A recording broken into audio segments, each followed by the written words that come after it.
जय हिंद, welcome to my channel bell classes. मैं आज नंबर पढ़ाने जा रहा हूं, यानी कि संख्या। इसमें आज पढ़ेंगे सबसे पहले प्राकृत संख्या, पूर्ण संख्या, पूर्णांक संख्या, भाज्य संख्या, अभाज्य संख्या, प्रमेय संख्या, अप्रमेय संख्या, वास्तविक संख्या, अभाज्य संख्या और इग्म संख्या। तो सबसे पहले हम फर्स्ट नंबर को देख ले कि प्राकृत संख्या। तो प्राकृत संख्या जिन किसी भी वस्तु को गिनने के लिए जिन संख्याओं का प्रयोग करते हैं उसे प्राकृत संख्या कहते हैं। जैसे हम इसको लिख के दिखाएं तो जिन किसी भी वस्तु को गिनने के लिए जिन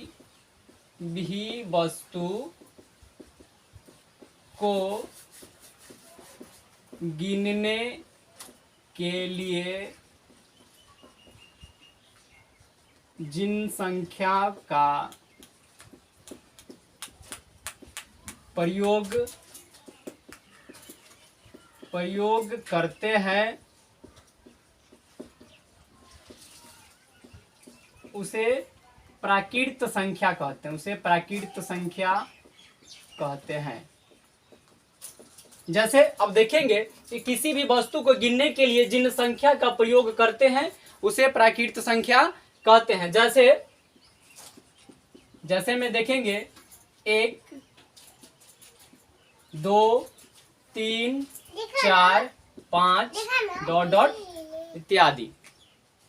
अब इसके बाद आप समझ गए होंगे कि प्राकृत संख्या क्या होता है। तो फिर से किसी भी वस्तु को गिनने के लिए जिन संख्याओं का प्रयोग करते हैं उन्हें प्राकृत संख्या कहते हैं। अब है पूर्ण संख्या। पूर्ण संख्या प्राकृत संख्या में शून्य शामिल कर नई संख्या प्राप्त होती है, उसे पूर्ण संख्या कहते हैं। प्राकृत संख्या में 0 को शामिल कर नई संख्या प्राप्त होती है, उसे पूर्ण संख्या कहते हैं। जैसे 0, 1, 2, 3, 4 इत्यादि। अब है भाज्य संख्या। तो भाज्य संख्या एक से वैसी संख्या जो एक से या अन्य किसी भी संख्या से पूर्ण विभाज्य हो जाए उसे भाज्य संख्या कहते हैं। जैसे 4, 6, 8, 10 इत्यादि, ये सभी भाज्य संख्या है। जो एक से या अन्य किसी भी संख्याओं से पूर्ण विभाजित हो जाए उसे भाज्य संख्या कहते हैं। अभाज्य संख्या वैसी संख्या जो स्वयं से या एक से बाद विभाज्य हो उसे अभाज्य संख्या कहते हैं। जैसे 2, 3, 5, 7, 11, 13, 15, 17, 19 इत्यादि, ये सभी अभाज्य संख्या है। अब इसको हम जानेंगे, एक बार फिर से बता दें अभाज्य संख्या को कि वैसी संख्या जो एक से या स्वयं से विभाज्य हो उसे अभाज्य संख्या कहते हैं। जैसे देखिए 2 जो है अभाज्य संख्या है, जो खुद से या तो 1 से विभाज्य होगा। 3 भी वही संख्या है, इसकी कोई भी संख्या विभाज्य नहीं कर सकती, केवल स्वयं से और नहीं तो 1 से विभाज्य होगा। अब देखेंगे 17, तो 17 भी वही संख्या है अभाज्य संख्या जो केवल 1 से या खुद से, यानी खुद से कहने का मतलब होता है स्वयं से यानी 17 से विभाज्य होगा, अन्य किसी संख्या से विभाज्य नहीं होगा, इसीलिए कहते हैं इसको अभाज्य संख्या। अब प्रमेय संख्या वैसी संख्या जिनको P/Q के रूप में लिखा जा सके, वैसी संख्या यहाँ पे लिखेंगे। वैसी संख्या जिसको P/Q के रूप में लिखा जा सके, वैसी संख्या जिसको P/Q के रूप में लिखा जा उसे परिमेय संख्या कहते हैं। जहां P तथा Q दोनों पूर्णांक संख्या है। P तथा Q दोनों पूर्णांक संख्या है, जहां Q बराबर नहीं है 0, जहां Q बराबर नहीं है 0, इसे कहते हैं प्रमेय संख्या। तो फिर से समझ लें, वैसी संख्या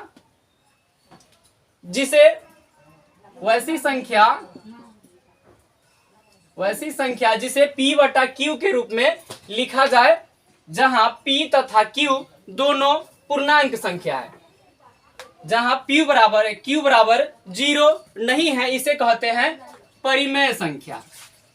समझ गए होंगे। अब आगे बढ़ते हैं अपरिमेय संख्या की ओर। तो अपरिमेय संख्या होता है वैसी संख्या जिनको P बटा Q के रूप में नहीं लिखा जा सके, वैसी संख्या जिन्हें P बटा Q के रूप में नहीं लिखा जा सके, उसे कहते हैं अपरिमेय संख्या। जिन्हें P बटा Q के रूप में नहीं लिखा जा सके, उसे कहते हैं अपरिमेय संख्या, जहां P तथा Q दोनों पूर्णांक संख्या है और जहां Q बराबर 0 नहीं है, इसे कहते हैं अपरिमेय संख्या।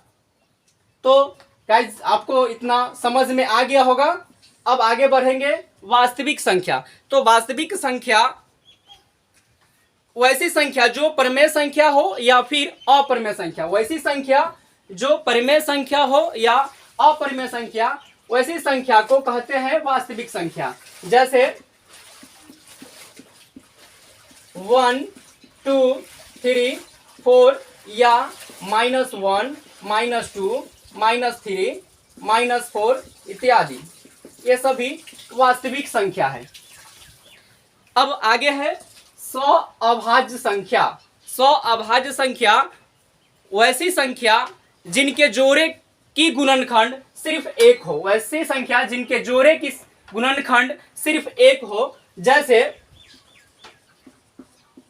देखेंगे 11 और 13, यह संख्या का गुणनखंड केवल 1 होता है। जैसे अब इसका 13 इंटू 1 इक्वल 13 और 11 इंटू 1 इक्वल 11, तो इनकी संख्या जो है केवल गुणनखंड 1 होता है, तो इसे कहते हैं सअभाज्य संख्या, जिनका गुणनखंड केवल 1 होता है। अब आगे देखेंगे युग्म अभाज्य संख्या। युग्म अभाज्य संख्या, तो युग्म अभाज्य संख्या वैसी संख्या है जो जिनके बीच का अंतर केवल 2 होता है, वैसी संख्या जिनके बीच का अंतर केवल 2 होता है। जैसे एक बार फिर से कहेंगे, वैसी संख्या जो केवल उनके बीच का अंतर 2 होता है। जैसे 17 और 19 41 और 43, ये सभी संख्या युग्म अभाज्य संख्या होती है, जिनके बीच का अंतर 2 होता है, जिनके बीच का अंतर 2 होता है, इसे कहते हैं सअभाज्य संख्या। तो दोस्तों, अब आप जान गए होंगे, यानी समझ में आ गया होगा, ये सभी संख्या, प्राकृत संख्या क्या होता है, पूर्ण संख्या क्या होता है, अभाज्य संख्या क्या होता है। तो अगर वीडियो अच्छा लगा हो तो आप इस चैनल को सब्सक्राइब करें। जय हिंद।